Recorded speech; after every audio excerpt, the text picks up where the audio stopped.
संत रैदास जी कहते हैं, भाई रे भरम भक्ति सो जाने जो लो साच सो पहचानी, भरम नाचन भरम गायन भरम जब तक डाली। क्या मतलब होता है? भक्ति में लोग अंधे होते, जैसे आस्था ही अंधविश्वास की जननी है। आस्था ही अंधविश्वास की जननी है, और अंधविश्वास अगर आपके अंदर आ गया तो वहीं से भक्ति शुरू होता है। इसलिए भक्ति का आंदोलन न कबीर साहब का था और न ही रैदास जी का था। ये दोनों महापुरुषों का जो आंदोलन था, ये दोनों आदमी का जो आंदोलन था, वो मुक्ति के लिए था। यहाँ मूल निवासी बहुजन समाज के 85% जो लोग हैं, उनके मुक्ति का आंदोलन था। कबीर साहब ने कहा,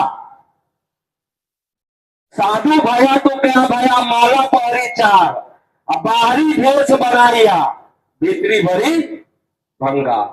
कबीर साहब ने कहा ना, मन न रंगाया रंगाए जोगी कपड़ा, यही बात है ना। मन न रंगाए रंगाए जोगी कपड़ा, और दरिया बढ़ाए जोगी आगे नहीं बोलो। बाबा से संत रैदास जी ने फिर कहा, सुख बसन के दो ही ठाव, एक छोड़ा दूसरा मरगट जाऊं। सोचिए जरा, सुख बसन के दो ही ठाव, एक छोड़ा दूसरा मरगट जाऊं।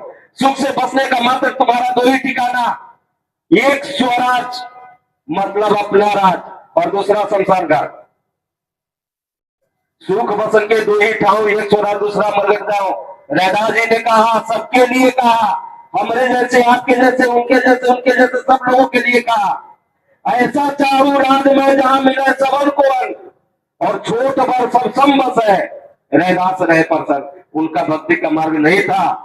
आप कबीर मत के लोग, कम से कम अगुआ मूर्ति जो लोग हैं, अगर अगुआ मत बनिए, समाज को सही रास्ता दीजिए, तभी जाके होगा।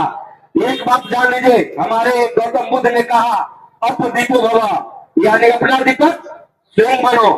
अप दीपो भवा, अपना दीपक स्वयं बनो। उन्होंने कहा, दुख है, दुख है तो उसका कारण है, और कारण है तो उसका निवारण है ना। तो भक्ति जो है, मैंने लिखा है, दुख का कारण है, उसका निवारण है।